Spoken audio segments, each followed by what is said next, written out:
All right. Let's talk about something I think a lot of you out there have thought about, probably dreamed about. Yeah. Studying abroad. Yeah. Yeah. Exciting, right? It's a big decision, though, for sure. For sure.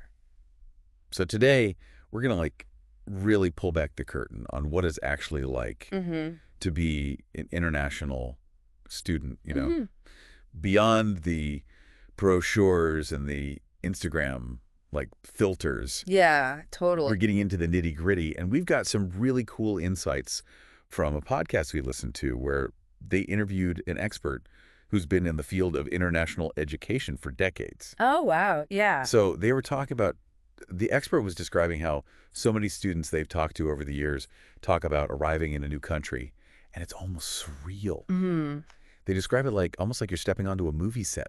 Yeah. And even the air I bet. feels different. Yeah, I can see that. Literally, it's so cool. you've been transported to a totally different world. Wow. And this expert was actually saying they felt that same way. Like, when they first got to their country that they were studying in, they were like, it feels like a movie set. Wow. But then, they also mentioned that this initial thrill Yeah. can kind of give way to some unexpected challenges. Oh, right? no, I bet. Yeah, for sure. What was he saying about that? Well, I mean, I think we've all heard of culture shock, Sure. right? Yeah.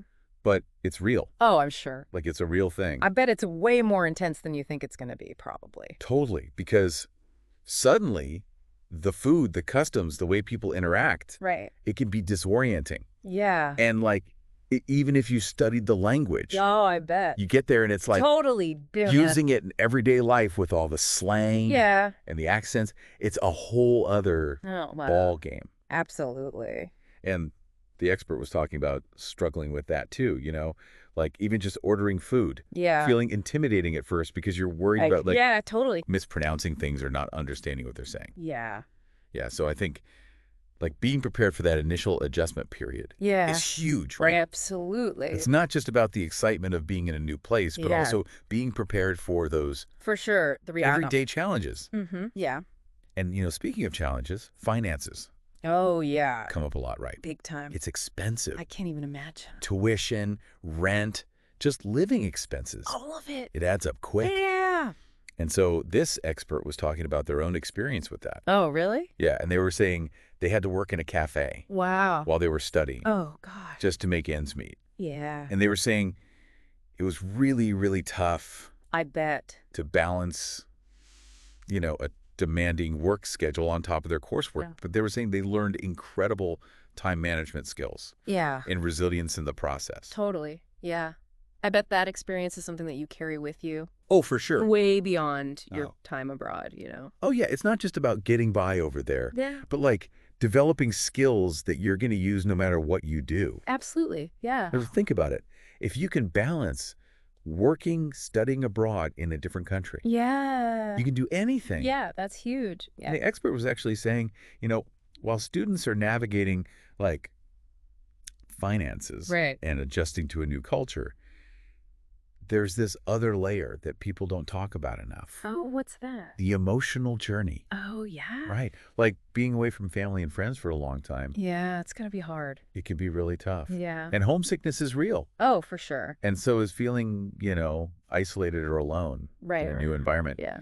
And the expert really emphasized how important it is Oh, okay. to acknowledge those feelings Yeah, yeah. and seek support if you need it. Okay, that's good. And I thought it was really cool. They were talking about some of their own coping mechanisms Oh, cool. Yeah. that help them, staying connected to their loved ones Yeah. back home Yeah. through video calls, and then also making a point to build a diverse network of friends. That makes sense. So you have people, You're in your new home, but also stay connected to your people back home. Right, right. And the expert was saying both of those things together really help them feel grounded. Yeah, I bet. And don't forget, most universities also have resources and services Yeah, that's true. that are specifically for international students. Yeah, So utilize those. totally. Yeah. So we've talked about the challenges, but there's this whole other side to the coin. Yeah. And it's a really exciting one. What's that? The transformative power of studying abroad. Oh, yeah. Okay. It's incredible. Yeah, yeah. It really is this journey of self-discovery. Right. You're pushing your boundaries, Totally. embracing the unknown, Yeah. developing a global mindset. Yeah. And these are all skills that employers really look for Oh, yeah. because it shows you're adaptable, you know? Right. You're culturally sensitive. Yeah, yeah. You're willing to step outside of your comfort zone, Right. Huge. and it opens up opportunities around the world, Yeah, that's amazing. no matter what you do. Yeah. So, to kind of sum it all up, Yeah. studying abroad, it's challenging. It's rewarding. Yeah. It pushes you to grow in ways you wouldn't expect. Totally. Be prepared for the highs and the lows, and remember to just enjoy the journey. Yeah, that's great advice. It's a once-in-a-lifetime adventure. It really is. Now, here's something I want you to think about. Okay. How might the specific challenges and opportunities of studying abroad change, Yeah. depending on where you go? Right. The culture of that place. Absolutely. That's a great point. So something to think about as you're planning your own adventure. That's all the time we have for today's deep dive. Thanks for listening, everyone. See you next time. Bye. Bye.